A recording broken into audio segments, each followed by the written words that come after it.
till the age of 60, he never put his forehead on the ground, never made a sajda. He was born into a Muslim family, in a Muslim country. Until the age of 60, he never prostrated before Allah subhanahu wa ta'ala, not even a single time. He had 2 sons, and Allah guided his sons in their 20s.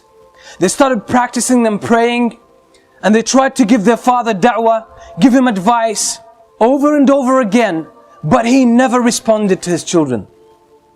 He always thought that these are my children, I know more than they do.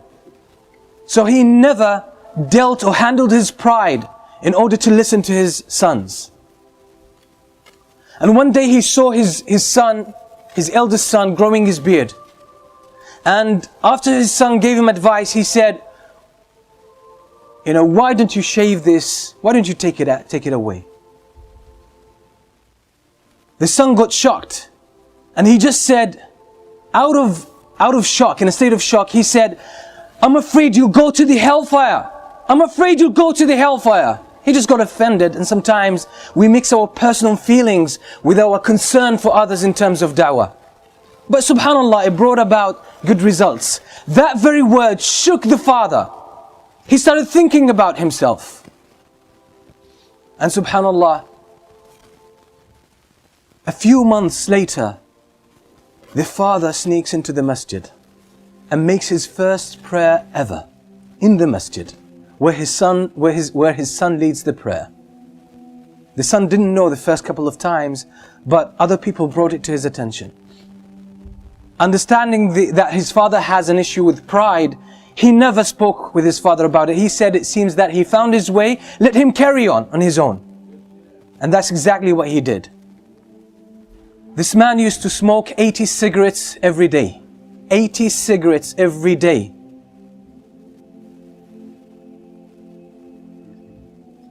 And one day, he decided, I want to give up smoking. And that was after listening to many classes delivered by his own son.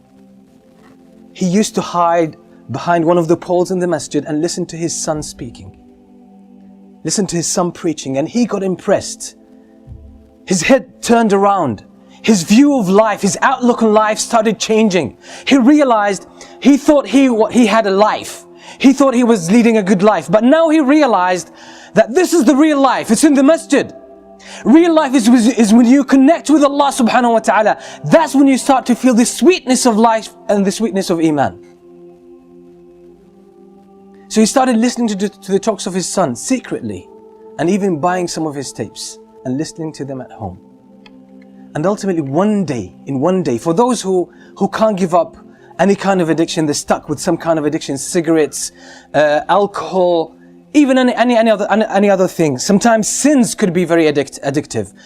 Being unable to lower your gaze, watching nasty things on the internet and on TV, that's a form of addiction, and people can't break from it. Sometimes it's worse than smoking.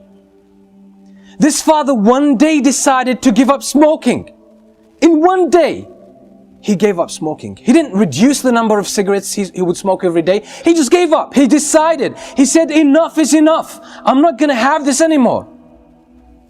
And he gave up smoking from 80 cigarettes a day to 0. So it's a matter of decision. It's a matter of commitment.